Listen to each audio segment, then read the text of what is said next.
Good evening ma'am.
तो आज अपना सिंपल सा टॉपिक रहेगा वेव ऑप्टिक्स ना।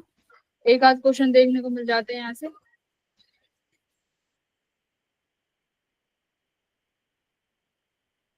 2025 में भी कुछ क्वेश्चंस आए थे जैसे। ठीक है, शुरू करते हैं। स्टूडेंट्स जो आते जाएंगे वो ज्वाइन करते जाएंगे। Good evening ma'am. Offline test में कैसा रिजल्ट आया सबका, जिन्होंने ऑफलाइन दिया था? फेल ऑफलाइन देते हो कि ऑनलाइन देते हो?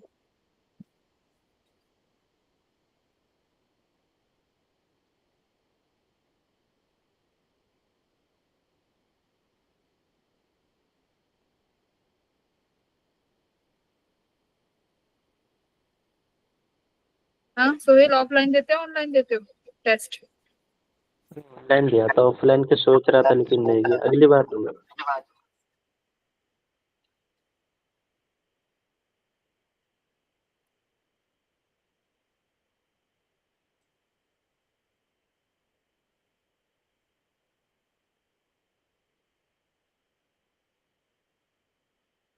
वेव ऑप्टिक्स के फॉर्मूले रिवाइज करेंगे थोड़े से और कुछ कुछ क्वेश्चंस करेंगे, और क्वेश्चंस तुम लोग ही करोगे बैठ के। ठीक है, वेव ऑप्टिक्स में सबसे ज्यादा इंपॉर्टेंट अपना YDSC है, जहाँ से इंटरफेरेंस में से सबसे ज्यादा क्वेश्चन आते हैं।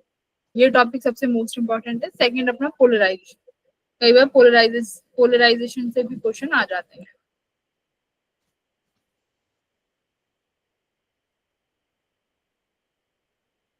देखो वेव्स में क्या होता है, हमारे पास सबसे पहली होती है इंटरफेरेंस। इंटरफेरेंस देखो कब होगा, जब पहली बात तो हमारे पास सोर्स होंगे, है ना। एक सोर्स से तो इंटरफेरेंस हो नहीं सकता, यानी मेरे पास दो चीजें होनी चाहिए जो आपस में सुपर इम्पोज करेंगी, तभी वो इंटरफेरेंस क्रिएट करेंगी। और इंटरफेरेंस कब होता है, देखो जब आपकी वेव्स सेम डायरेक्शन में ट्रेवल कर रही हो, मतलब दो वेव्स हैं जैसे यहाँ पे है, दोनों वेव्स सेम डायरेक्शन में ट्रेवल कर रही है, दोनों का के पास सेम फ्रीक्वेंसी होनी चाहिए, सेम वेवलेंथ होना चाहिए, और फेज डिफरेंस भी कैसा होना चाहिए, कांस्टेंट फेज डिफरेंस होना चाहिए। या तो जीरो हो, अगर जीरो भी नहीं है तो कोई बात नहीं चलेगा, हमारे पास कांस्टेंट फेज होना चाहिए। जब ऐसी दो वेव्स सुपर इम्पोज करेंगी तब ये क्या क्रिएट करेंगी, इंटरफेरेंस का पैटर्न क्रिएट करेंगी। ठीक है, जैसे y1 वेव इक्वेशन है, wave equation a sin kx minus omega T, यानी ये वेव दोनों प्लस डायरेक्शन में ट्रेवल कर रही हैं, प्लस एक्स एक्सिस में, तो इक्वेशन बनी a sin kx minus omega T. अब यहाँ पे वेव की वेलोसिटी कैसे निकालते हैं, वेव की वेलोसिटी सिंपल आपकी क्या होती है, ओमेगा बाय के, ये हमारी वेव की वेलोसिटी है। ठीक है, अब देखो यहाँ पे क्या लिखा है, इक्वेशन लिखी है kx माइनस ओमेगा टी, ये मेरा पूरा क्या है, ये मेरा पूरा फेस है, करेक्ट।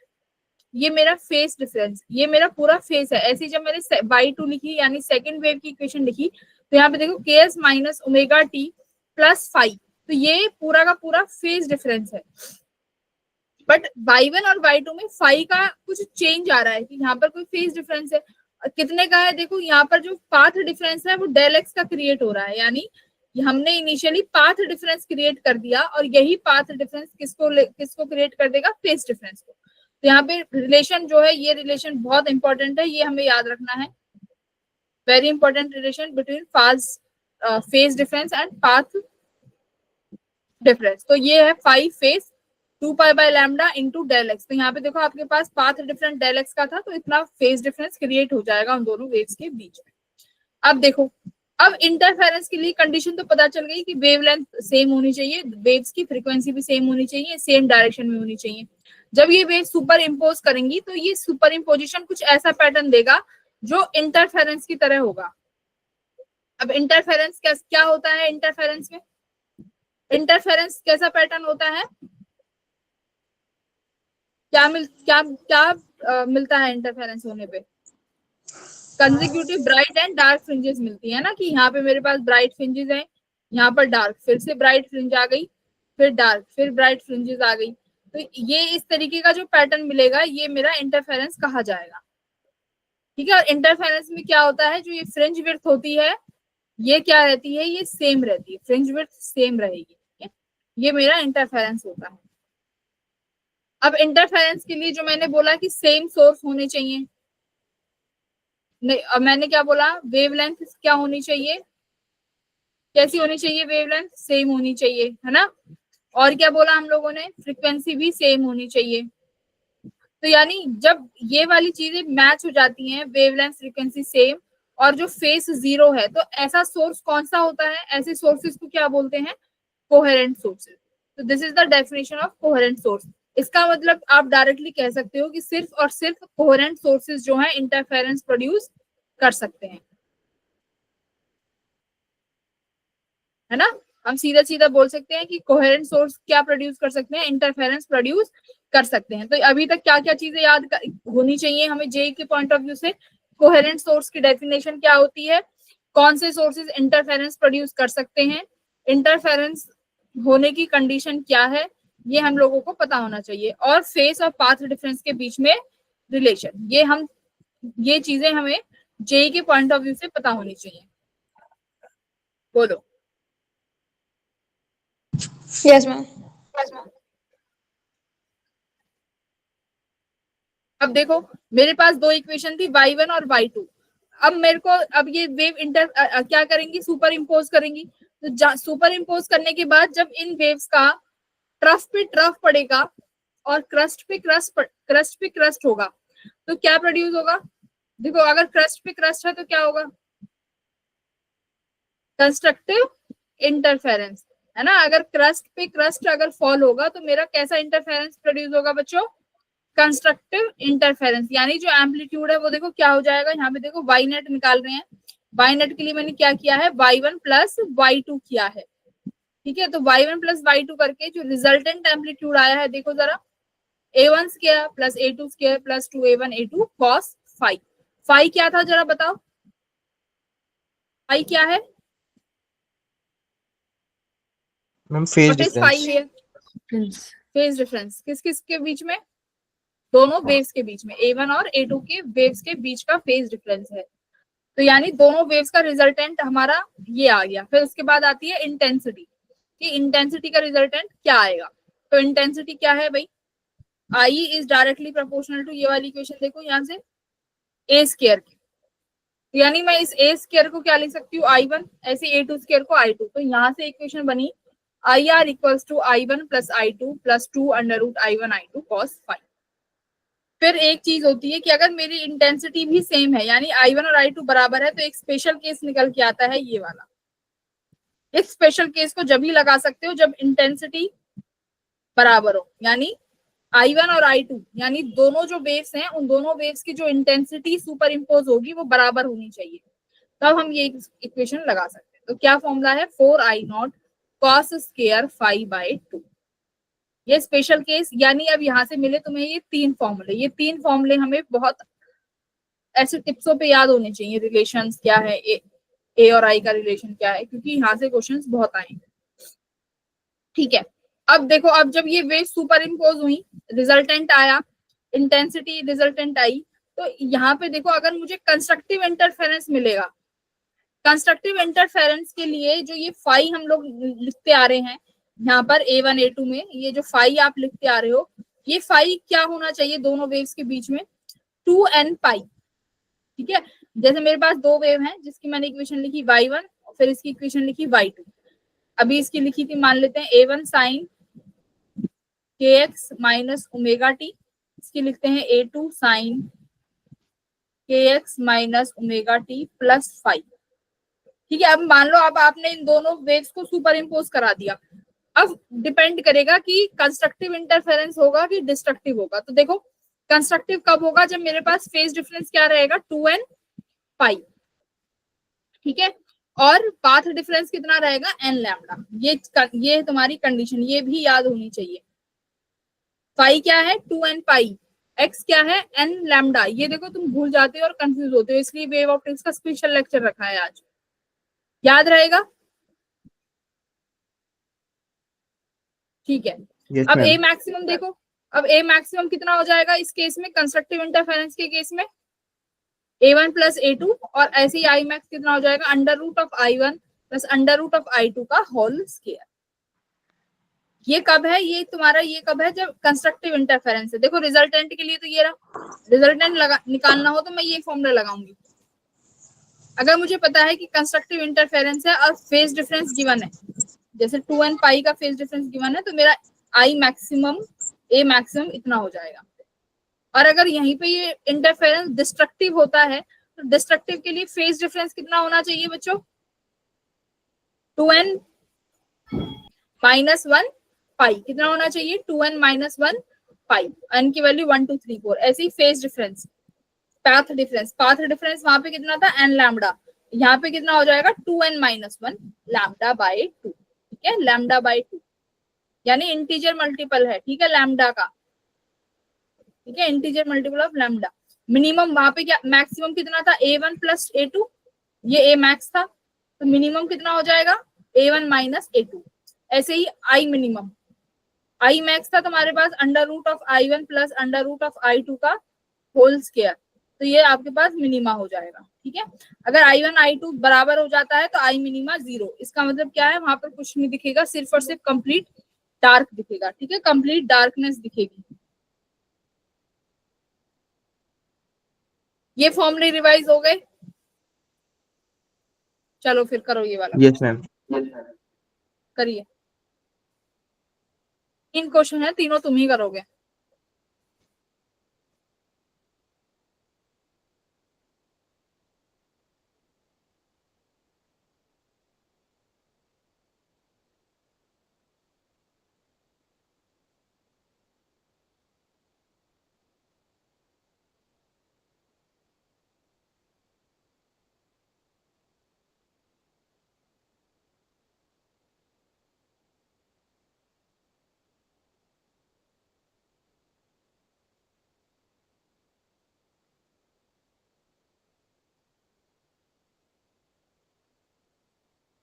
करो इस क्वेश्चन को बैठ के।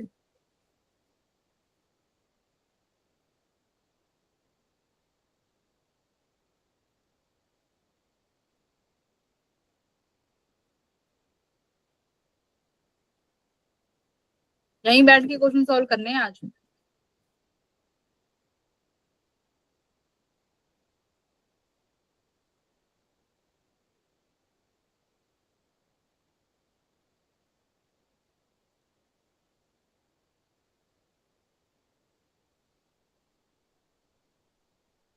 A option ma'am.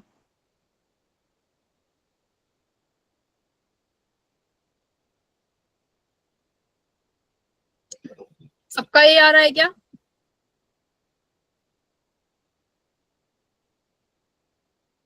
Yes, देखो ma'am. Yes ma'am. ratio of 2 points on the screen where phase difference between the 2 points in the same amplitude are pi by 3 and pi by 2।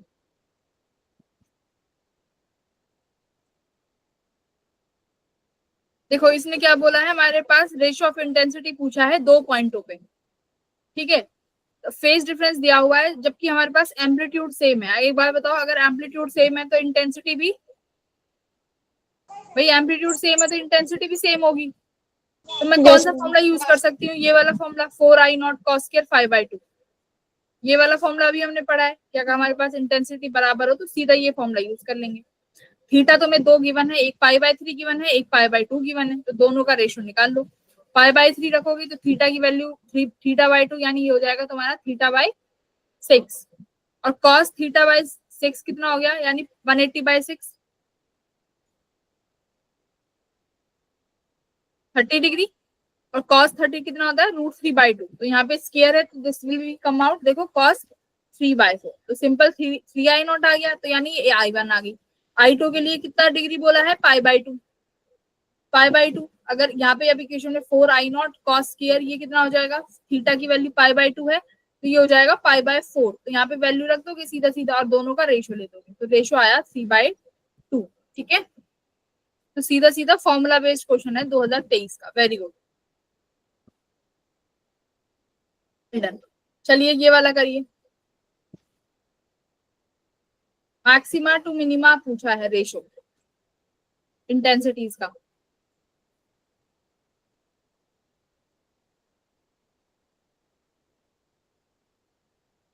हम अब की बार 12th को पूरा करके जा रहे हैं, मतलब 12th का मेन फोकस रहा है, इसका मतलब 12th से 51-52% आता है फिजिक्स का, और हम पूरा 51% पेपर अटेम्प्ट जहां तक है कोशिश करेंगे कि करें, बस यही तुम्हें करना है जेई में भी बैठ। सारे चैप्टर्स रिवाइज हो चुके हैं तुम्हारे फिजिक्स के।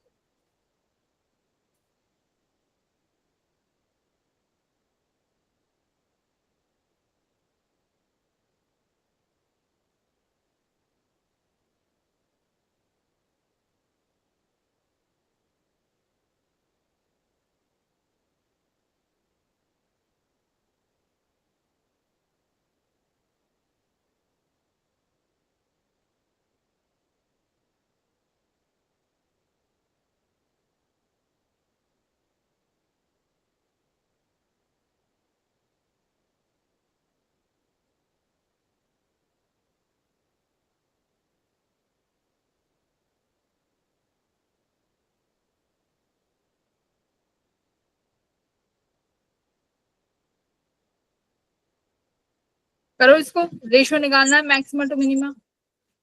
मैम ए ऑप्शन आ रहा है।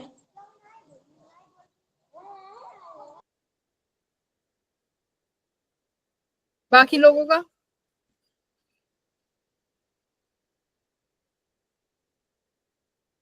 एक एक को पकड़ के पूछते हैं।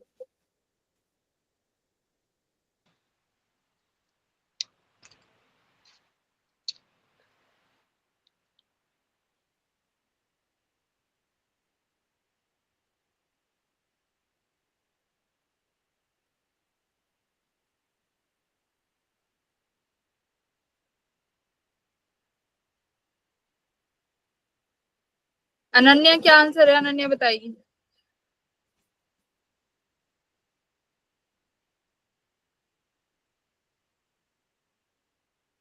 मेरी है। करो करो,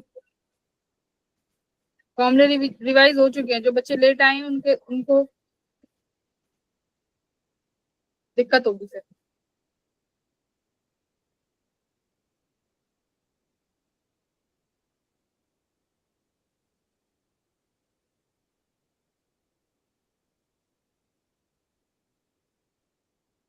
एम्पलीट्यूड का रेशो गिवन है और उसका निकाल दो।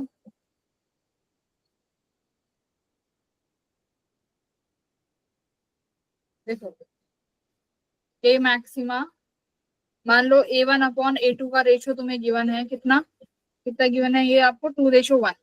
ठीक है, 2:1। मुझे ए मैक्सिमा निकालना है, क्या फॉर्मूला होता है, A1 + A2, है ना। ए मिनिमा का क्या होगा, A1 - A2, यही होगा। और ये 2:1 ये किसी एक कांस्टेंट के बराबर होगा, किसी कांस्टेंट में x मान लेती हूँ, तो A1 को क्या लिख सकते हो, 2 + 1, और ये कितना हो जाएगा, 2 - 1, तो यानी A max/A minimum कितना आया, E/1। अब इंटेंसिटी क्या होती है, डायरेक्टली प्रोपोर्शनल टू A²। तो अब इंटेंसिटी का क्या हो जाएगा, देखो A की वैल्यू रख दो, P/1 का स्क्वायर, तो I क्या हो गया, 9:1। तो ऑप्शन नंबर ए बिल्कुल प्रतिष्ठा ने सही बताया है।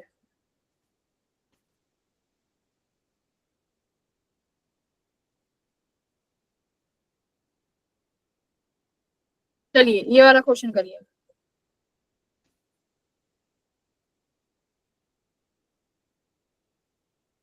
इसके बाद YDSC पे जाएंगे।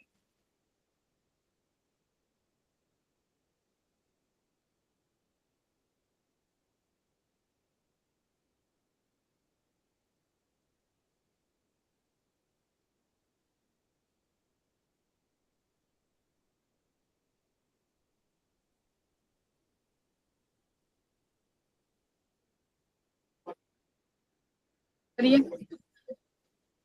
अब की बार देखो पाथ डिफरेंस दिया है तुम्हें कि पाथ डिफरेंस इतना है λ/3 और λ/4, और जब हम लोग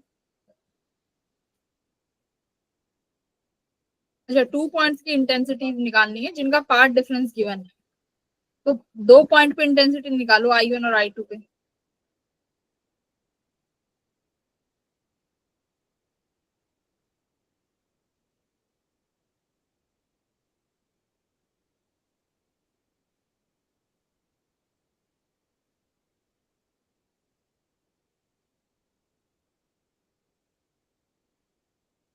पाथ डिफरेंस गिवन है, फेज डिफरेंस निकाल लो, फिर ये क्वेश्चन इसी की तरह हो जाएगा जो अभी पहला क्वेश्चन करा था।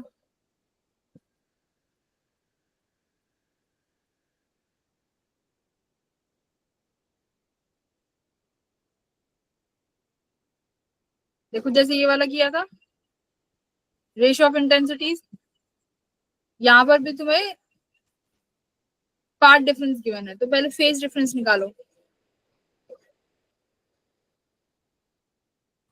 मैम 3 आंसर आ रहा है।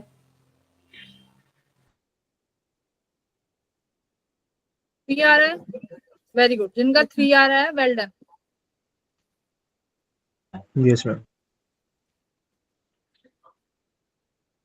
देखो ये रहा 3 आ रहा है। इन्होंने यहाँ पर भी क्या बोला है, यंग्स डबल स्लिट एक्सपेरिमेंट है, हमें 2 पॉइंट पर इंटेंसिटीज निकालनी है जिनका पाथ डिफरेंस ये है, ठीक है।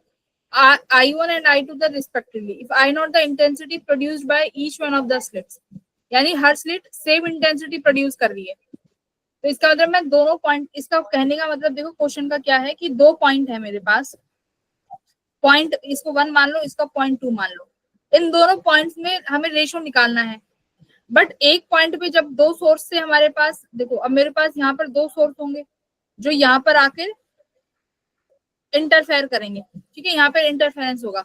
बट इसने क्या बोला है कि जो तुम्हारी स्लिट है वहां से जो इंटेंसिटी आ रही है वो कितनी आ रही है, दोनों से I0 जा रही है, यानी यहाँ पर भी सेम इंटेंसिटी I0 और यहाँ पर भी सेम इंटेंसिटी I0, यानी बस फर्क किसका है, 0.1 और 0.2 पे फर्क किसका आ जाएगा, फेज डिफरेंस का,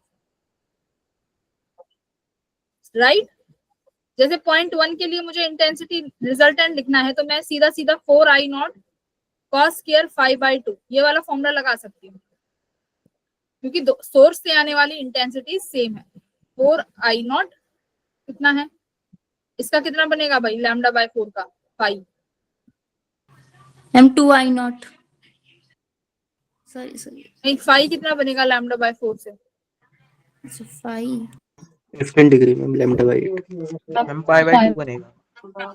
यस मैम 5/2 बनेगा ना, तो cos स्क्वायर 5/2, ये तो 90 बन गया, cos 90 तो 0 हो जाएगा। नहीं मैम, मैम वो 5 बता रहा हूँ मैं, π/2 फिर नीचे 2 होगा ना, मल्टीप्लाई होगा अच्छा π/4 π/2 और ये 2, ये π/4 हो गया फिर, है ना, cos स्क्वायर π/4, तो यहाँ से एक तुम्हें इक्वेशन मिल जाएगी। फिर ऐसे ही दूसरे पॉइंट के लिए ये IR1 है, ऐसे ही हम IR2 निकाल लेंगे। IR2 के लिए भी सेम इंटेंसिटी है, cos स्क्वायर 5, यहाँ पे ये λ/3 है, तो 5/2 कितना बनेगा, 2π/λ इंटू λ/3, ठीक है, तो ये 2π/3 बन गया, 2π, तो बस ये IR1 आ गया, ये IR2 आ गया, बस इन दोनों का तुम्हें ये I1 प्लस I2 करना है, ठीक है, यहाँ से इजीली निकल जाएगा। तो क्वेश्चन को समझना है कि क्वेश्चन क्या रहा है, दोनों पॉइंट से इंटेंसिटी जो रेज आ रही है उनकी इंटेंसिटी सेम है, बट फेज डिफरेंस अलग अलग हो जाएगा, उन फेज डिफरेंस की वजह से रिजल्टेंट इंटेंसिटी आएगी दोनों पॉइंट्स पे। क्लियर है क्वेश्चन क्या कह रहा है? Yes ma'am. अब आ जाओ यंग्स डबल स्लिट एक्सपेरिमेंट पे। ठीक है, बहुत तुम्हें कंफ्यूजन होती है यंग्स डबल स्लिट एक्सपेरिमेंट क्या होता है, क्या बहुत कंफ्यूजन होती है, वाई नहीं पता। देखो तुम्हारे पास दो स्लिट है यंग्स डबल स्लिट, यहाँ पर S1 और ये आपके पास S2। ठीक है, इन दो स्लिट्स को बहुत क्लोजली रखा जाता है, बहुत क्लोज होती हैं, बहुत साथ में रखी हुई होती है, थोड़ा सा ही डिफरेंस दिया जाता है। ठीक है, जो यहाँ पर स्क्रीन होती है जहाँ पे पैटर्न देखा जाता है वो तुम्हारा डिस्टेंस काफी ज्यादा, वो स्क्रीन का डिस्टेंस काफी ज्यादा होता है, यानी कैपिटल D जो है काफी ज्यादा दूर होगा। ठीक है, अब यहाँ पर होगा क्या, हमें इंटरफेरेंस पैटर्न देखने को मिलेगा इन सोर्सेज की वजह से, क्योंकि ये सोर्सेज कैसे हैं, कोहेरेंट सोर्सेज हैं। कैसे सोर्सेज हैं, कोहेरेंट सोर्सेज हैं। ठीक है, अब देखो, अब यहाँ पर बात आएगी कि किस पॉइंट पर कैसा इंटरफेरेंस मिलेगा, कहाँ पर ब्राइटनेस मिलेगी, कहाँ पर डार्कनेस मिलेगी, तो वो डिपेंड किस पे करेगा बच्चों,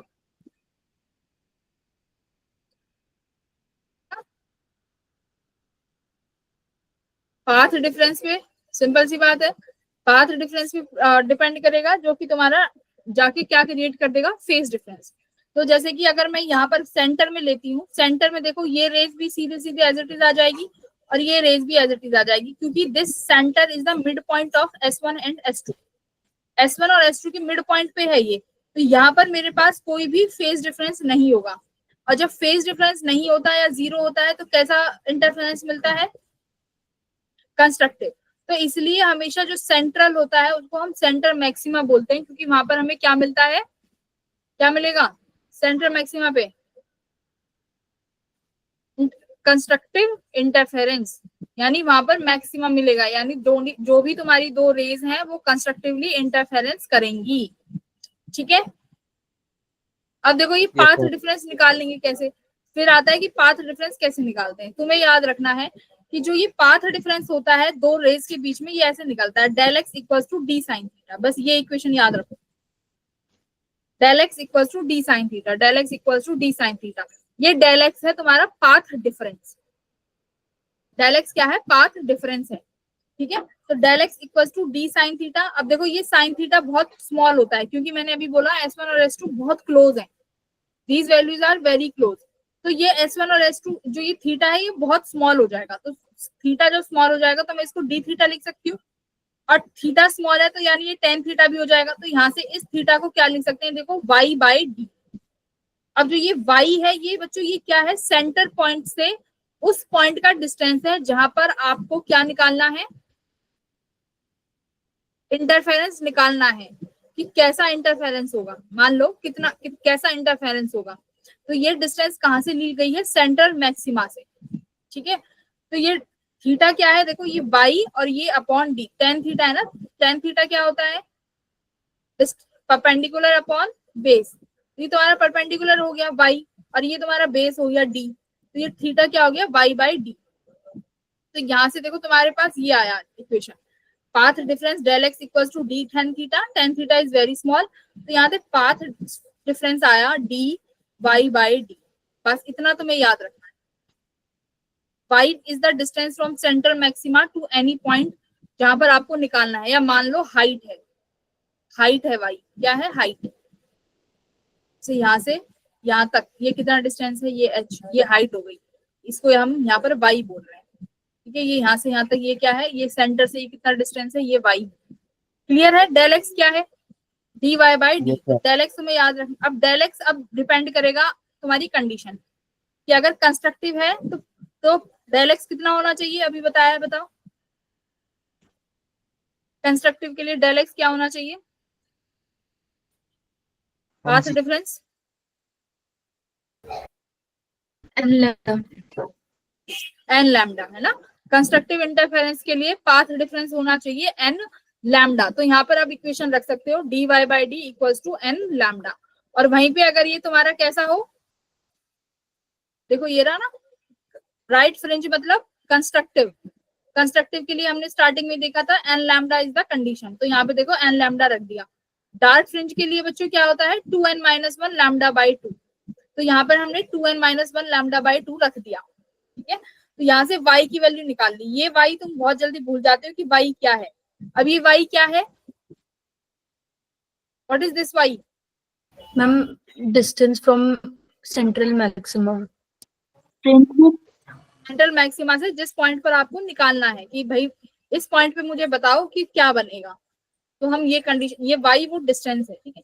तो ये हो गया। फिर यहाँ पे एक चीज देखो, ये लैम्डा डी बाई डी, ये क्या है, इसको मैं एक चीज बोल देती हूँ, फ्रिंज विड्थ, ठीक है। तो y इक्वल्स टू, ये याद रखो, y equals to n beta, किसके लिए, कंस्ट्रक्टिव के लिए, ठीक है। और ये y इक्वल्स टू, ये क्या है, lambda D by two D. तो y इक्वल्स टू क्या मानना है, डार्क के 2n-1 lambda D by d, lambda D by D. तो इसको यहाँ पे 1/2 भी करेंगे, तो ये हो गया तुम्हारा बीटा, 2n-1/2 बीटा। ये मेरा डार्क फ्रिंजेस का आया। अभी इसको मैं बताऊंगी ये मैंने क्या करवाया है। फिर होता है एंगुलर विड्थ, ठीक है। एंगुलर, अब बीटा क्या था, लैम्डा डी बाई डी, ठीक है। अब ये जो तुम्हारा फ्रिंज विड्थ हो जाएगा, ये इसकी वैल्यू हो जाएगी तुम्हारे सामने lambda by D, capital D को हटा दे, दिस इज फ्रिंज विड्थ। अब फ्रिंज विड्थ देखो डी के इंडिपेंडेंट है, ये तुम्हारी कौन सी है, एंगुलर विड्थ। एंगुलर यानी ये वाला डिस्टेंस जब एंगल से लेंगे, अभी तो हाइट से ले रहे थे y को, और जब आप एंगल से लेने लग जाओगे तो वो क्या हो जाएगा, एंगुलर विड्थ। अब देखो यहाँ पे आ जाओ, ये वाला क्वेश्चन, ये देखो यहाँ से समझ में आएगी बहुत सारी चीजें। सेंट्रल मैक्सिमा में पाथ डिफरेंस कितना है बच्चों, 0। तो यहाँ पे देखो डेल एक्स की वैल्यू क्या है, 0। अब देखो यहाँ पर सेंट्रल मैक्सिमा है, तो मैक्सिमा के आसपास क्या मिलेगा, बीच में मैक्सिमा है, तो मैक्सिमा के पास क्या होगा, डार्कनेस होगी ना। नहीं, ऐसे ही तो होता है, पैटर्न होता है ना इंटरफेरेंस का। पहले हमें क्या मिलेगा, एक ब्राइट, एक डार्क, एक ब्राइट, एक डार्क, ऐसे होगा। अब बताओ यहाँ पर अगर तुम्हें ब्राइट मिल गया बीच में, यहाँ पर अगर ब्राइट है तो इसके आसपास क्या होगा, डार्क, करेक्ट। अब वो डार्क तुम्हें कितनी दूरी पे मिलेगा, अभी हमने y निकाला है, कितनी दूरी पे मिलेगा, 2n-1 lambda by 2 fringe width थी ना, fringe width beta equals to lambda capital D by d, lambda capital D by d, ठीक है। अब देखो n की वैल्यू क्या रखें, 1, देखो n की वैल्यू 1 रखो, कितना आया, कितना आया, जल्दी बोलो, 2n-1, 1 आया ना, और ये 1/2 है, तो 1/2 बीटा, ठीक है। और 1/2 को क्या लिख सकते हैं, 0.5 बीटा। तो यानी देखो यहाँ से 0.5 लैम्डा ऊपर तुम्हें क्या मिल रहा होगा, मिनिमा, ठीक है। अब उसके बाद मैक्सिमा की बारी आ गई, अब मिनिमा आ गया, मिनिमा के बाद मैक्सिमा मिलता है। मैक्सिमा की कंडीशन क्या थी, n lambda capital D by d, यानी एन बीटा। तो पहला एन की वैल्यू क्या रखोगे, एन इक्वल्स टू 1 ही रखोगे ना, एन इक्वल्स टू 1। तो देखो यहाँ से 1 ऊपर, तो यानी एक्स इक्वल्स टू लैम्डा पे क्या मिल गया, मैक्सिमा, ठीक है। तो ये डायरेक्ट तुम्हारे ऐसे डिस्टेंस है, जब निकालना हो तो हम यहाँ से डायरेक्ट डिस्टेंस निकाल सकते हैं। ये फॉर्मूला है y का। तो most most most most important formula है दिस y, और ये हमेशा भूल जाते हो, ये याद रखना, याद रहेगा। कैसे याद रखना है, x equals to d sine theta, और x equals to d sine theta, और वो जो x है वो तुम्हारा ब्राइट और डार्क के लिए कंडीशन के साथ आएगा, और साइन थीटा को टेन थीटा लिख सकते हैं, और tan theta should be perpendicular. तो परपेंडिकुलर तुम्हें पता चल गया है, वो हाइट है, तो वो हाइट हमें क्या माननी है, y, और जो बेस है वो डिस्टेंस है तुम्हारी स्लिट और स्क्रीन का, तो वो कैपिटल डी। आई थिंक ये तुम्हें याद रहना चाहिए। फॉर्मूला भी नहीं याद रहेगा तो इतना तो निकाल ही लोगे, सॉल्व कर लोगे, कर लोगे। Yes ma'am. अगर किसी को भी कंफ्यूजन है तो मेरे से पूछ लो एक बार।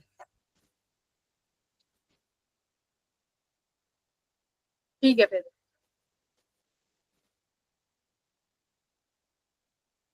ये वाला क्वेश्चन करो, तो आंसर है ही, तुम निकाल दो, ये वाला करो चलो।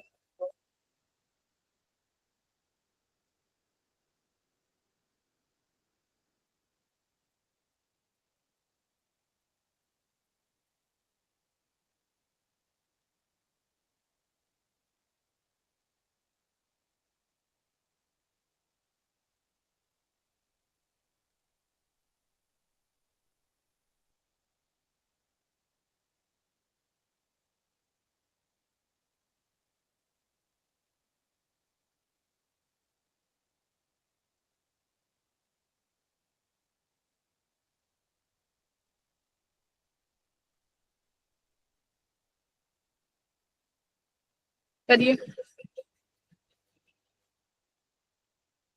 कैपिटल डी गिवन है, स्मॉल डी गिवन है।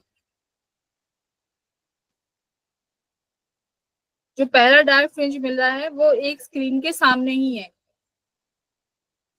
तो आपको वेवलेंथ निकालनी है।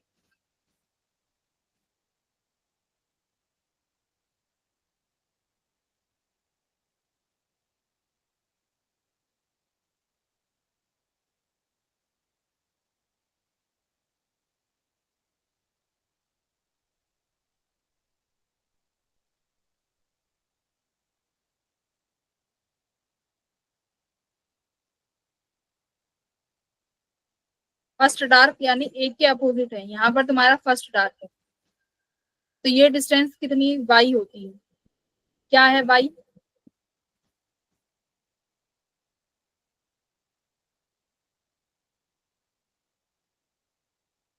D/2।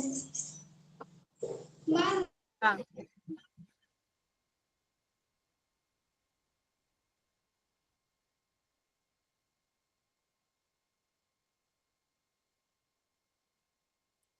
तो ये फर्स्ट डार्क है, इसने बोला है कि फर्स्ट डार्क आ रहा है, तो y इक्वल्स टू n की वैल्यू 1 रख दो, तो λ/2 कैपिटल D/d। और ये y कितना हो जाएगा खुद बताओ, सेंट्रल मैक्सिमा से ये वाली दूरी कितनी है S1 तक, ये वाली डिस्टेंस, भाई ये पूरा यहाँ से यहाँ तक 0.6 mm है, तो ये बीच से यहाँ तक कितना होगा, सिर्फ और सिर्फ 0.3 mm। ये देखो, ये आ गया ना आंसर। आपके पास स्मॉल डी है, कैपिटल डी है, और सिर्फ लैम्डा निकालना है।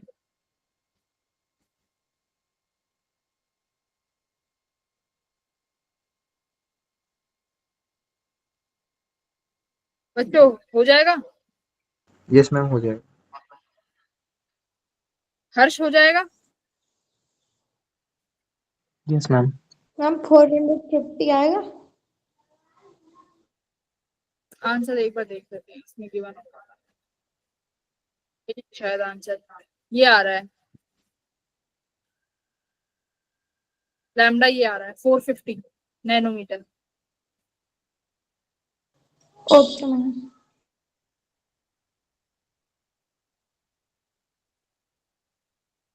चीजें सारी गिवन है, हमें सब तो फॉर्मूले में रखनी है। y की वैल्यू हमें इसलिए याद रखनी है क्योंकि y सबसे ज्यादा आता है। फॉर्मूला याद नहीं रहेगा तो हम सिर्फ डेल एक्स याद कर लेंगे, ये del x equal to d sine theta, ये वाला, ये तो रट ही लेना। ये टेन थीटा, और टेन थीटा यानी ये डिस्टेंस y, देखो ये थीटा हुआ, ये y और ये d, ये y/d बस। और डेल एक्स आपको पता है कब इंटरफेरेंस के लिए क्या रखना है और किसके लिए क्या, तो y सीधा आ जाएगा। चलिए ये वाला करिए। नहीं ये रहने दो एक सेकंड।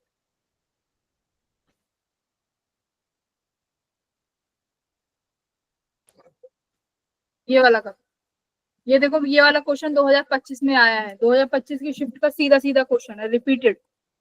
वेव ऑप्टिक्स में कुछ है ही नहीं कि जो नया बना दे, रिपीटेड क्वेश्चन है, 25 में सेम आया है, और मैंने ये क्लास में भी कराया था, क्रैश कोर्स की क्लास में, तभी कह रही थी कि फिजिक्स के क्वेश्चन सीधे सीधे उठ के आए। चलो करो इसे।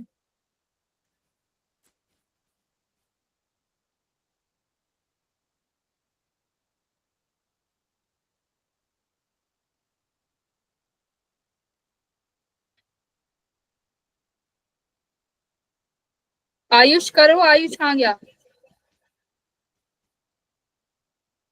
आयुष, अनन्या, हर्ष, हर्षिता, जतिन, चिराग, शिवम। मैम ये ऑप्शन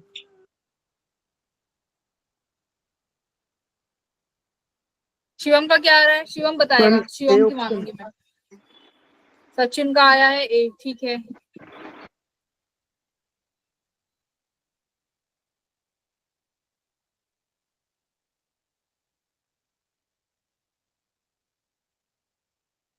शिवम बता, शिवम बोलो,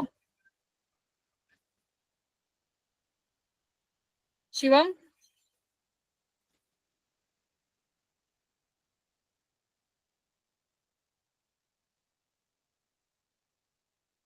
तो बता जतिन, पहले ही सोच के बैठेगा तो कैसे होगा? फिजिक्स ही होता है आजकल, केमिस्ट्री में थ्योरी होती है, तुम थ्योरी नहीं पढ़ सकते। मैथमेटिक्स कैलकुलेटिव इतनी आती है, फिजिक्स आती है फॉर्मूला बेस्ड। मैम वही तो भूल जाते हैं मैम। फॉर्मूले भी भूल जाते हो? यस मैम, यही हुआ था इस बार भी, जो मेंस का पेपर देने बैठा था मैं, फॉर्मूले इसलिए भूल गए थे। परसेंटाइल बहुत सबसे कम फिजिक्स में ही आई मेरी परसेंटाइल। तो अगर जिसको ऐसा इशू है कि जिसको फॉर्मूले याद नहीं होते, तो अपने लिए एक वो बना लो, खुद को नोट्स होते हैं ना, एक ही पेज पे सारे फॉर्मूले 12th के तो सारे लिख लेना, और रटोगे तो बिल्कुल नहीं होगा। अब जैसे ये वाई वाला फॉर्मूला रट के जाएंगे तो 100% पॉसिबिलिटी है कि भूल जाएंगे। तो थोड़ा सा कॉन्सेप्ट बेसिक रहेगा तो हम लोग इजीली कर लेंगे। अब देखो ये वाला क्वेश्चन समझने की जरूरत है। एक यंग्स डबल स्लिट एक्सपेरिमेंट है, ये मेरा सोर्स S1, ये मेरा सोर्स S2, ये हमारी स्क्रीन है। The fifth bright fringe from the central maxima is 5 centimetre, ठीक है। तो बोल रहा है कि जो फिफ्थ ब्राइट फ्रिंज है सेंट्रल मैक्सिमा से, यानी ये मेरी सेंट्रल मैक्सिमा है, यहां से जो मेरा फिफ्थ ब्राइट फ्रिंज है वो कितनी दूरी पर है? इसने बताया है 5 सेंटीमीटर की दूरी पर है, ठीक है। The distance between slit and the screen is 1 metre, यानी ये मुझे 1 मीटर गिवन है। The distance between and the wavelength of used monochromatic light is 600 nanometre. अरे ये तो क्वेश्चन ही आसान पूछ लिया मैंने, ठीक है। तो y निकाल लो कि ब्राइट फ्रिंज के लिए क्या होगा, लैम्डा बीटा। n कितना, y की वैल्यू गिवन है 5 सेंटीमीटर, फिफ्थ ब्राइट है तो n की वैल्यू फिफ्थ हो जाएगी, बीटा क्या हो जाएगा, lambda capital D by small d। तो देख लो कैपिटल D गिवन है, स्मॉल d निकालना है, लैम्डा भी गिवन है, तो ये भी इजीली हो जाएगा। तो ये भी इजी था, मेरे को ये नहीं कराना था, ये वाला नहीं कराना था।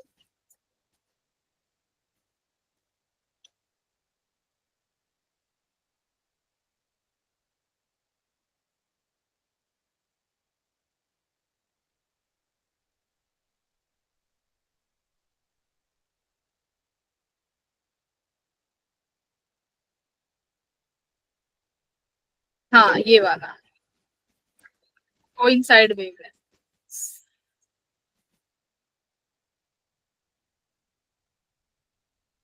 करिए, देखो इसका कॉन्सेप्ट समझो। कोइंसाइड वाले का क्या कह रहा है कि हमारे पास 2 लाइट वेव हैं जिनका वेवलेंथ 800, मतलब कि आपने 2 सोर्सेज लिए हैं जिसमें एक का वेवलेंथ गिवन है 800 और एक का गिवन है 600। अब एक स्क्रीन को जो कि 7 मीटर की दूरी पे रखी गई है, सेंटर मैक्सिमम मिलेगा, और 7 मीटर की दूरी पर है। If 2 slits are separated by 0.35 mm, यानी इनका डिस्टेंस भी आपको गिवन है। The shortest distance from the centre bright maximum to the point where the bright fringes of 2 wavelength coincide. तो इसने बोला है कि वो वाला शॉर्टेस्ट डिस्टेंस बता दो जहां पर ये दोनों वेवलेंथ जो है कोइंसाइड कर रही है। कैसा कोइंसाइड चाहिए? मुझे ब्राइट वाला चाहिए। अब एक बात बताओ, जहां पर ये दोनों वेवलेंथ मैं मान लेती हूँ यहाँ पर कोइंसाइड कर रही है P पॉइंट पर। अब ये पॉइंट जब कोइंसाइड कर रही है, मुझे एक बात बताओ, ये P पॉइंट सेंट्रल मैक्सिमा के लिए दोनों के लिए बराबर होगा, वेवलेंथ 1 के लिए भी और वेवलेंथ 2 के लिए भी, क्योंकि कोइंसाइड कर रही है। तो यानी अब आपको यहाँ पे y1 इक्वल्स टू y2 करना था, क्योंकि this distance will be same for both wavelength और दे आर कोइंसाइडिंग। अब मुझे n की वैल्यू पता नहीं है कि कौन सी वेवलेंथ का कौन सा मैक्सिमा है। हो सकता है कि जो 800 वाली है इसका थर्ड मैक्सिमा हो और जो 600 है उसका सेकंड मैक्सिमा हो सकता है, या दोनों का 3 वाला ही कोइंसाइड कर रहा हो। Anything is possible. तो बट इतना पता है कि है ब्राइट। ब्राइट की कंडीशन लगाओ, n1 lambda 1 capital D by small d equals to n2 lambda 2 capital D by small d, क्योंकि this d and small d will same for both. ठीक है, बस क्या बचा, n1 lambda 1 equals to n2 lambda 2। n1 by n2 equals to lambda 2 by lambda 1। तो यहाँ से आप n1 n2 निकाल सकते हो कि कौन सी वेवलेंथ का कौन सा कोइंसाइड कर रहा है। ठीक है, यस मैम। डिस्टेंस निकाल लोगे, उसके बाद n1 n2 आ गया, y1 और y2 में n1 और n2 की वैल्यू रख के डिस्टेंस निकाल लेना, किसी एक की निकाल लेना, दोनों में सेम ही आएगी।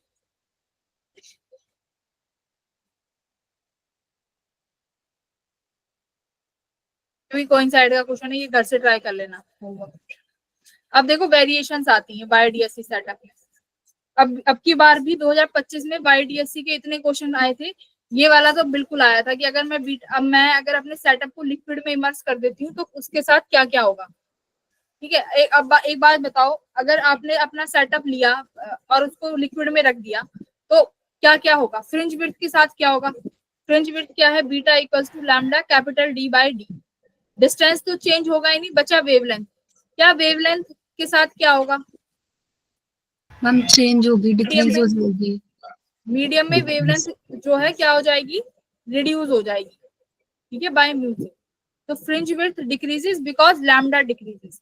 फिर आया सेंट्रल मैक्सिमा के साथ क्या होगा, तो सेंट्रल मैक्सिमा कहां पर बनेगा, उसी जगह पे बनेगा जहां पर पहले बन रहा था। ये देखो यहाँ से भी क्वेश्चन आ सकता है कि सेंट्रल मैक्सिमा के साथ क्या होगा, तो सेंट्रल मैक्सिमा सेम जगह पे बनेगा। अब आएगा कि अब एक बात बताओ पैटर्न के साथ क्या होगा। मान लो पहले जब हमने एयर में ये किया था तो यहाँ पर सेंट्रल मैक्सिमा, यहाँ पर फर्स्ट ब्राइट, यहाँ पे फर्स्ट मिनिमा, यहाँ पे फर्स्ट ब्राइट और यहाँ पे फिर सेकंड मिनिमा, इस तरीके से मिल रहा था।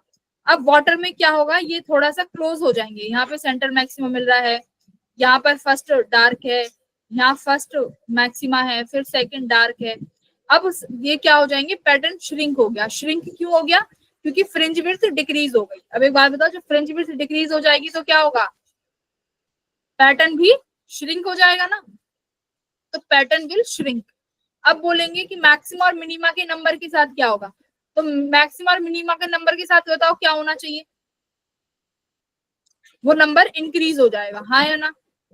उस स्क्रीन पर जब आपके पैटर्न श्रिंक हो गए, उस स्क्रीन पर पहले सिर्फ 4 ही पैटर्न आ रहे थे। ठीक है, अब वो पैटर्न श्रिंक हो गए, तो अब उस नंबर ऑफ पैटर्न अब हो सकता है 4 की जगह 5 भी हो जाए या 6 भी हो जाए, तो यानी ये इंक्रीज हो जाएगा, है ना, क्योंकि हमारा फ्रिंज विड्थ कम हो गया, तो दिस नंबर विल इंक्रीज। तो ये 5-6 चीजें हैं, ये याद रखिए। अब की बार पता है क्या क्वेश्चन आया था, अब की बार ये क्वेश्चन आया था कि पहले हमने YDSC को रेड लाइट से किया, अगर मैं अब उसको दोबारा वॉयलेट लाइट से करूंगा तो मेरे को ये बताओ कि फ्रिंज विड्थ के साथ क्या होगा। बताओ क्या, ये क्वेश्चन आया है, बताओ असर्शन रीजनिंग करके आया है कि डिक्रीज हो जाएगी, रीजन करके फिर दिया हुआ था, बताओ क्या होगा। लैम्डा किसका ज्यादा है, रेड का ज्यादा है, सिंपल सी बात। तो जिसका लैम्डा ज्यादा उसका फ्रिंज विड्थ भी ज्यादा। अगर वॉयलेट लाइन यूज करोगे तो फ्रिंज विड्थ कम हो जाएगी। ये क्वेश्चन आया 2025 और बच्चे इसको भी गलत करके आ गए। क्यों, क्योंकि टेंशन में कुछ भी हो सकता है, तो तुमने जो पढ़ा है ना उस चीज के लिए टेंशन मत लेना। आपका मीडियम में जो है ये हो जाएगा एयर बाय म्यू। ठीक है, pattern shrink, number of maxima minima increase, beta decrease, ये याद रखना, हाईली इंपॉर्टेंट पॉइंट। ठीक है, अब ये हो जाएगा। ये देखो पैटर्न बस ये पूछ रहा है कि नई फ्रिंज विड्थ कितनी हो जाएगी, कर लेंगे ये वाला क्वेश्चन, तो आई थिंक इजी है।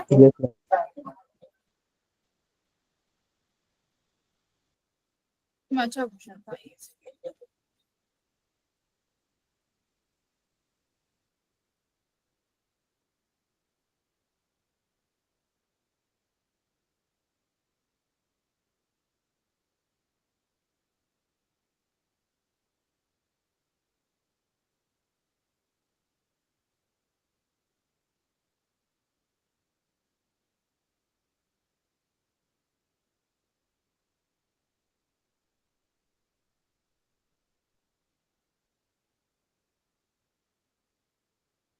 अच्छा एक बार बताओ,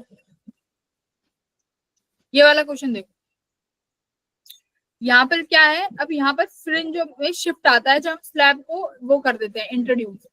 ठीक है, जब स्लैब को किसी सोर्स के सामने लगा दिया जाता है तो ऑटोमेटिकली ये स्लैब एक पाथ डिफरेंस प्रोड्यूस कर देती है। ठीक है, जिसकी वजह से इंटरफेरेंस पैटर्न में भी चेंज आएगा, यानी आपकी फ्रिंजेस जो है शिफ्ट हो जाएंगी। जैसे कि पहले आपको जो सेंटर मैक्सिमम मिल रहा था, सेंटर पे मिल रहा था S1 और S2 के बिल्कुल बीचों बीच।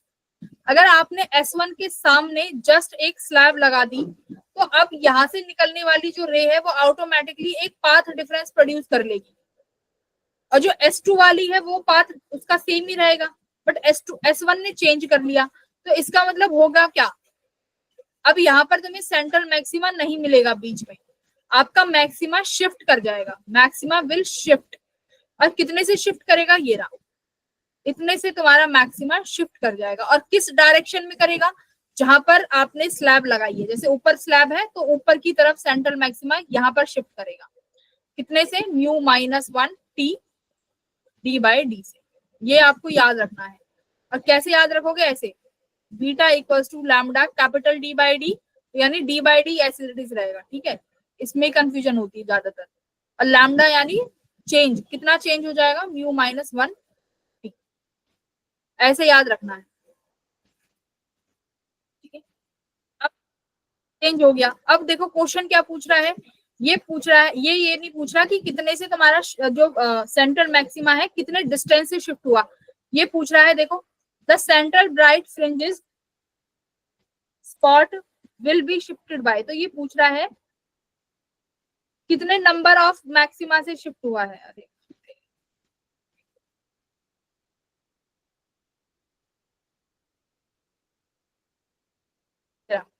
ये पूछ रहा है कि सेंट्रल ब्राइट फ्रिंजेस जब शिफ्ट करे हैं तो कितने ब्राइट स्पॉट शिफ्ट हो गए। तो ये पूछ रहा है, कैसे निकालोगे बताओ नंबर।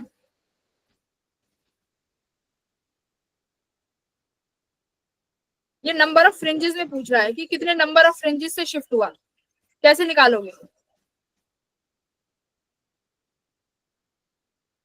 पहले तो डेल वही निकालोगे, डेल एक्स कि हमने जो आया है वो आया है μ-1 t कैपिटल d/d। ये हमारा शिफ्ट हुआ है सेंट्रल मैक्सिमा, जो सेंटर से शिफ्ट हो गया। S1 के लिए अलग निकालोगे, S2 के लिए अलग निकालोगे, फिर नेट निकाल लोगे।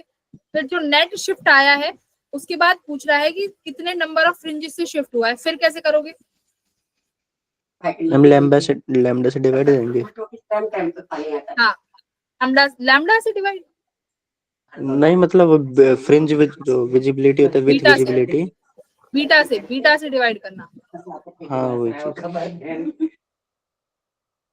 ऐसे डिवाइड कर देना, क्योंकि मुझे नंबर्स निकालने हैं। तो नंबर्स के लिए आपने डेल एक्स निकाला, फिर नंबर्स निकालने के लिए जो भी तुम्हारा नेट शिफ्ट आएगा उसको हम डिवाइड कर देंगे बीटा से, ठीक है। तो उसके बाद नंबर्स हमारे पास निकल के आ जाएंगे कितना शिफ्ट होगा। तो net shift should be divided by beta. तो this will give you number of fringes. ये फॉर्मूला भी याद होना चाहिए। देखो ये रहा नंबर ऑफ शिफ्ट, ठीक है, आई बाय बीटा। तो बीटा से करेंगे। उसके बाद आ जाते हैं डिफ्रैक्शन पे, ठीक है। डिफ्रैक्शन का बेसिक भी आना चाहिए, बेसिक पढ़ेंगे बस। डिफ्रैक्शन में देखो क्या है, डिफ्रैक्शन कब होगा, ये डिफ्रैक्शन का फिनोमिना तभी हो पाएगा जब हमारी वेवलेंथ जो लाइट की है और जो ऑब्जेक्ट है उन दोनों के साइज कंपेरेबल, तभी डिफ्रैक्शन का फिनोमिना प्रोड्यूस होगा। वरना तो हमारे पास जो अभी तक होता है, जैसे कि स्कैटरिंग हो जाएगी, है ना, अब्जॉर्प्शन हो जाएगी, वो सब हो जाएंगे। लेकिन डिफ्रैक्शन होने के लिए size should be comparable. First difference तो ये है, ठीक है। अगर साइज कंपेरेबल है तो डिफ्रैक्शन कैसे होगा। डिफ्रैक्शन का मतलब है कि जब लाइट उस तुम्हारे ऑब्जेक्ट से निकलेगी तो लाइट जो है उसके कॉर्नर पे से बेंड हो जाएगी, बेंडिंग ऑफ लाइट। तो लाइट बेंड हो जाएगी, वही हमारा डिफ्रैक्शन है, ठीक है। अब ये लाइट जो बेंड हुई है, अब ये लाइट बेंड होके क्या कर सकती है, ये लाइट बेंड होके सुपर इम्पोज करेंगी, ठीक है, जिसकी वजह से हमें एक पैटर्न देखने को मिलेगा जिसे हम बोलते हैं डिफ्रैक्शन, ठीक है, ये डिफ्रैक्शन। बट यहाँ पर फर्क क्या होता है डिफ्रैक्शन में, सेंट्रल मैक्सिमा जो होगा ये ब्राइट देखने को मिलेगा, उसके बाद इंटेंसिटी घटती चली जाएगी, इंटेंसिटी कम होती चली जाएगी। सिमिलरली जो विड्थ है वो भी कम होती चली जाएगी, जबकि ऐसा इंटरफेरेंस में नहीं होता है। ये सबसे बड़ा डिफरेंस है। क्या डिफरेंस है? डिफ्रैक्शन में इंटेंसिटी भी घट जाएगी और जो साइज है वो भी कम होता चला जाएगा। ठीक है, तो ये हो गया तुम्हारा डिफ्रैक्शन। अब देखो डिफ्रैक्शन में दो केस बनेंगे भाई, मैक्सिमा और मिनिमा। ठीक है, अब देखो कैपिटल डी यहाँ पे वही है डिस्टेंस स्लिट का और स्क्रीन का। अब यहाँ पर जो ए है ये किसका डिस्टेंस है बच्चों? स्लिट्स के बीच का डिफरेंस। स्लिट जो तुम्हारे यहाँ पर स्लिट देखो ये एक ही रहेगी, वहां पर तो तुम्हारे पास सोर्सेस थे, दो सोर्सेस थे, दो की अलग अलग थे। यहाँ पर ये जो तुम्हारी एक स्लिट है उस स्लिट का डिस्टेंस है, दिस इज स्लिट। तो ये एक बहुत छोटा डिस्टेंस होता है ए, उसको हमने नाम दे दिया ए। अब बात आई मिनिमा कब प्रोड्यूस होगा। तो मिनिमा के लिए यहाँ पर क्या हो जाएगा, देखो कंडीशन रिवर्स है। मिनिमा के लिए ए साइन थीटा, जैसे वहां पे लिखते थे x equals to d sine theta था, तो यहाँ पे ए साइन थीटा है। कंडीशन क्या है, वेवलेंथ डिफरेंस, पाथ डिफरेंस कितना होना चाहिए, एन लैम्डा, अपोजिट। ठीक है, एन लैम्डा, एन की वैल्यू 1 2 3 4 कुछ भी हो सकती है। तो ये मिल गया मिनिमा। अब मैक्सिमा का केस बहुत इंपॉर्टेंट है। मैक्सिमा ए साइन थीटा, यहाँ पर देखो क्या साइन है, प्लस। अभी तक जब हम लिख रहे थे तो वो कितना था, 2n-1 था इंटरफेरेंस में, 2n-1 लैम्डा बाई 2 था इंटरफेरेंस में। ठीक है, यहाँ पर ये 2n+1 है, इसका मतलब क्या है, n की वैल्यू डायरेक्ट 1 रखोगे तो ये कितना मिल रहा है, 3 लैम्डा बाई 2। कितना मिल रहा है, 3 लैम्डा बाई 2। यानी अगर हम लैम्डा बाई 2 रखते तो हमें कोई भी, हमें वो इंटरफेरेंस या मैक्सिमा नहीं मिलता, मैक्सिमा नहीं मिलेगा। तो पहला मैक्सिमा कितने नंबर पे मिलेगा, कितने डिफरेंस में मिलेगा, 3 लैम्डा बाई 2 पे। तो ये सबसे खास बात है मैक्सिमा। एन ये तो ये 3 टाइम्स ऑफ लैम्डा बाई 2 आएगा। बस यहाँ पे यही चीज याद रखनी है। एक तो ये यहाँ पर केसेस उल्टे हो जाते हैं, दूसरा यहाँ पर मैक्सिमा कभी भी n इक्वल्स टू 0 से नहीं मिलेगा, n की वैल्यू 1 रखोगे, which is equals to 3 lambda by 2। बस इतना ही है, यहाँ पे ज्यादा नहीं आता मिनिमा से। पोलराइजेशन तो कर ही लोगे, ये पोलराइजर और एनालाइजर के बीच का एंगल जिसे मेलस लॉ कहते हैं ना, कितना होता है, I equals to I not square cos square, ये अपना मेलस लॉ है ना, I dash equals to I not cos square theta. I think polarisation आता है कि एक बार कराऊं, मैम बता दो। ये वाला केस तो आता होगा, बस यहीं से ही क्वेश्चन आता है, P1 हाँ, ये P2 वाला आता P3, है मैम। बस यही आता है यहाँ से, और कोई क्वेश्चन नहीं। एक दूसरा तुम्हारा वो आता है जिसमें tan theta equals to mu भी होता है, theta equals to yes tan ma'am, inverse sir angle. Brewster, हाँ ब्रेविस्टर एंगल। बस ये दो केसेस आते हैं। ठीक है, एक बार पहले ये कर लेते हैं मेलस लॉ। ये क्या कहता है, देखो ये कहता है कि मान लो मेरे पास एक अनपोलराइज लाइट आ रही है। ठीक है, अनपोलराइज लाइट यानी जहां पर जो इलेक्ट्रिक फील्ड और मैग्नेटिक फील्ड वेक्टर है वो हर डायरेक्शन में फैले हुए हैं। ठीक है, ये एक नॉन पोलराइजर लाइट आ रही है। अब नाम ही उसका पोलराइजर है, तो इसका काम क्या है, इस लाइट को क्या करना, पोलराइज करना। अब मान लो ये नॉन पोलराइज लाइट है जिसमें आपके पास इलेक्ट्रिक फील्ड वेक्टर भी है और मैग्नेटिक फील्ड वेक्टर भी है। अगर मैं बोलूं तो ये मान लो ये तुम्हारा मैग्नेटिक फील्ड वेक्टर है और ये जो मैं बोल रही हूँ ये मान लो इलेक्ट्रिक फील्ड वेक्टर है। ठीक है, अब देखो इस लाइट की इंटेंसिटी I नॉट है। अब मेरे पास ये पोलराइजर है, देखो ये पोलराइजर है। अब पोलराइजर का काम क्या है, ये सिर्फ उसी लाइट रे को पास करेगा जो इसके एक्सिस के अलोंग हो। ठीक है, या उसी वेक्टर को पास करेगा जो इसके एक्सिस के अलोंग है। तो आप देखो ये इसमें से किसी एक को ही पास कर पाएगा। ठीक है, अब यहाँ पर मैं देखूं तो मेरी जो इलेक्ट्रिक फील्ड वेक्टर है वो तो क्या हो जाएंगी, डिलीट हो जाएंगी, बट ये किसको पास कर देगा, मैग्नेटिक फील्ड वेक्टर को पास कर देगा। ठीक है, ये यहाँ से इसने पास कर दी। तो अब एक बार बताओ, P1 से जो लाइट रे गई है इसकी इंटेंसिटी कितनी हो जाएगी, मैम I नॉट बाई 2 हो जाएगी, क्योंकि पहले आधा इंटेंसिटी मैग्नेटिक फील्ड वेक्टर के पास था और आधा इलेक्ट्रिक फील्ड वेक्टर के पास था। अब इसने एक वेक्टर कंप्लीट रिमूव कर दिया तुम्हारी लाइट से, तो लाइट की इंटेंसिटी कितनी होगी बच्चों, I नॉट बाई 2 हो गई। और ये हम कहां से बता सकते हैं, कौन से लॉ से, एलएस लॉ से, वो जो कि क्या कहता है, I dash equals to I not cos square phi by 2। तो पहले इंटेंसिटी कितनी थी, आई नॉट थी, ठीक है। एंगल कितना है,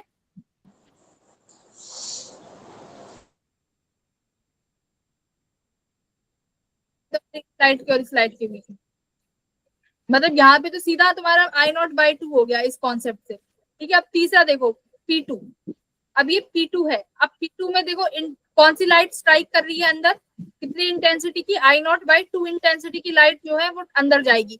अब देखो ये जो सेकंड पॉलरॉइड है वो फर्स्ट पॉलरॉइड से कितना एंगल बना रहा है, 60 डिग्री का।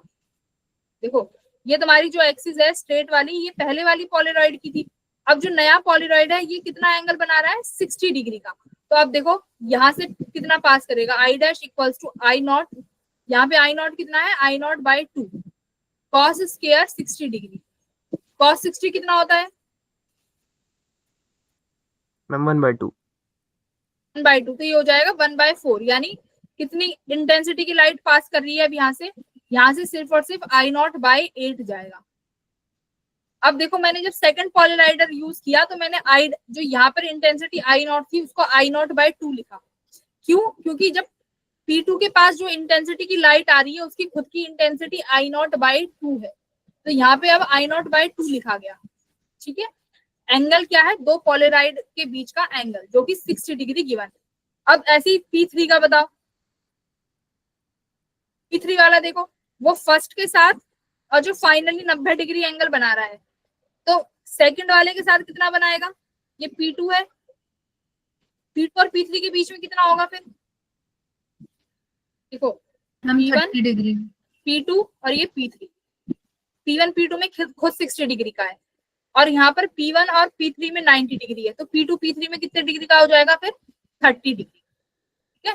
तो ऐसे हमें एंगल्स भी निकालने आने चाहिए।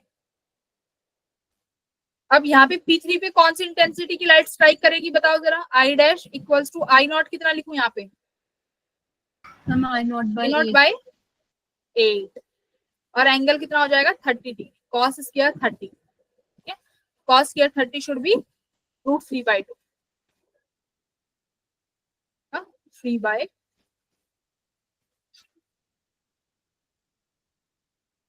इस तरीके से इनको इस क्वेश्चन को भी हम लोग सॉल्व कर लेंगे। इजी वन था, ज्यादा डिफिकल्ट नहीं था। देखो बस यहाँ पे यही था, शायद कोस 30 डिग्री होना चाहिए था फाइन। ये हो गया ये वाला लॉ। फिर एक आता है ब्रीवेस्टर लॉ, ये क्या कहता है बताओ,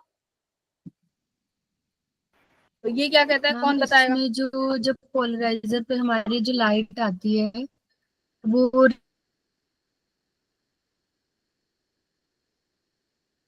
रिफ्लेक्टेड लाइट जो होती है वो रिफ्लेक्टेड लाइट के 90 डिग्री पर होती है।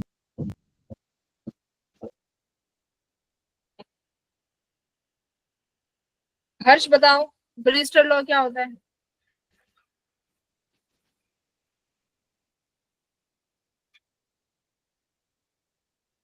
शिवम तुम बताओ, हर्ष और शिवम में से कोई एक बताएगा, आयुष भी बता सकता है। Mu is equals to tan theta. नहीं, वो होता क्या है, tan थीटा क्या है, म्यू क्या है, म्यू रिफ्रैक्टिव इंडेक्स। किसका,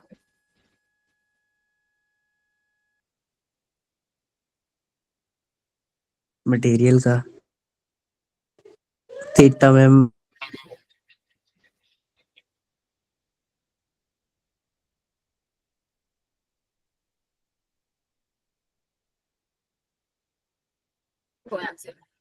अब एक क्या होता है कि जो तुम्हारी लाइट है वो है नॉन पोलराइज। अब इस नॉन पोलराइज को एक तो हम पोलराइजर के थ्रू कर सकते हैं पोलराइज, दूसरा क्या हमारे पास तरीका है, ये तरीका रिफ्लेक्शन का। कैसे, मेरे पास जो इंसिडेंट लाइट है इसमें देखो दोनों वेक्टर हैं, इलेक्ट्रिक फील्ड वेक्टर भी है और मैग्नेटिक फील्ड वेक्टर भी है। अब होगा क्या, जब भी ये लाइट रिफ्लेक्ट होगी तो कुछ लाइट तो रिफ्लेक्ट जाएगी और कुछ तुम्हारी रिफ्रैक्ट हो जाएगी, ठीक है। अब होगा क्या, जो तुम्हारी रिफ्लेक्टेड लाइट है ना ये पोलराइज लाइट होगी, पर कब होगी पोलराइज, किसी एक पर्टिकुलर एंगल पे, ठीक है। यानी जब किसी एक पर्टिकुलर एंगल पे हम इस लाइट को इंसिडेंट कराएंगे तो जो रिफ्लेक्टेड वाली लाइट है वो पोलराइज्ड लाइट मिल सकती है। ठीक है, अब ये एंगल कौन सा एंगल है? ब्रीविस्टर एंगल। और ये ब्रीविस्टर एंगल कौन सा है? इंसिडेंट रे का एंगल है। ठीक है, this angle is of incident ray. तो ये थीटा बी लिखते हो ना, थीटा बी, ये कौन सी लाइट का एंगल है? इंसिडेंट लाइट का एंगल। तो जब एक पर्टिकुलर एंगल पे आपने लाइट को इंसिडेंट कराया, उसके बाद जब लाइट रिफ्लेक्ट हो गई तो वो रिफ्लेक्टेड लाइट मेरी पोलराइज्ड लाइट होगी। तो दिस इज थीटा बी। ठीक है, ये हो गया तुम्हारा ब्रीविस्टर एंगल। क्लियर है? अब होगा क्या देखो, जब लाइट तुम्हारी ब्रीविस्टर एंगल पे इंसिडेंट होगी तो उसके बाद तुम्हारी रिफ्लेक्टेड और रिफ्रैक्टेड रे आपस में कितने डिग्री का एंगल बनाएंगी? कितने डिग्री का बनाएंगी?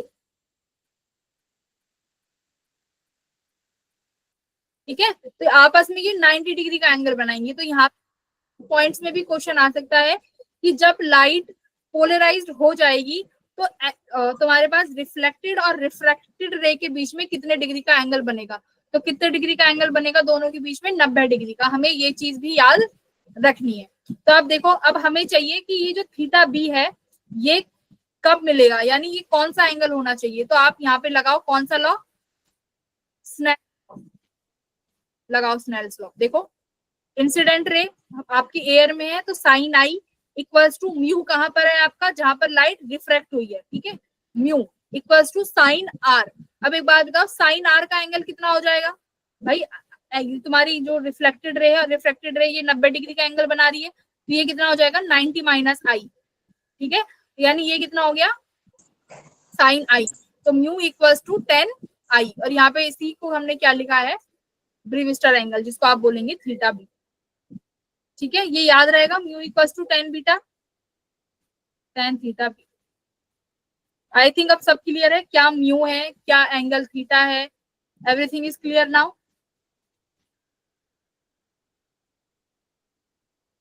अगर नहीं है तो पूछ लो।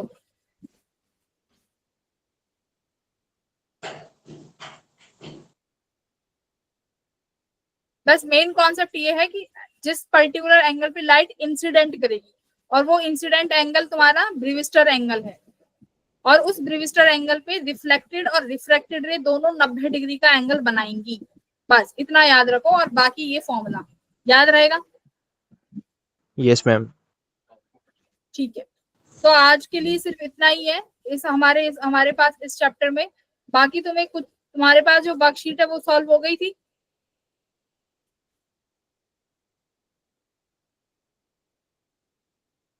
वर्कशीट पे आओ, सॉल्व करी थी?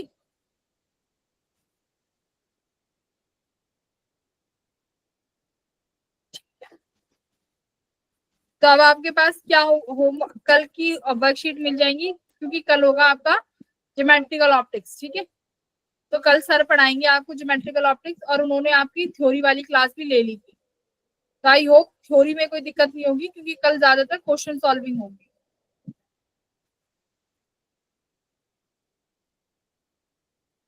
आयुष, कैसी तैयारी चल रही है? अच्छी चल रही है मैम। आयुष, आपने अपना पहला रिजल्ट भी नहीं भेजा था मुझे जेई में। जेई का क्या रिजल्ट था फर्स्ट अटेम्प्ट का? भेज दूंगा मैम। भेज देना एक बार मुझे, ठीक है? तुम्हारा Yes. रिजल्ट नहीं देखा था मैंने, बाकी तो मुझे सबका पता है यहाँ जितने बच्चे हैं। अपना भेज देना। चलो, okay, bye everyone. Thank you ma'am. Bye.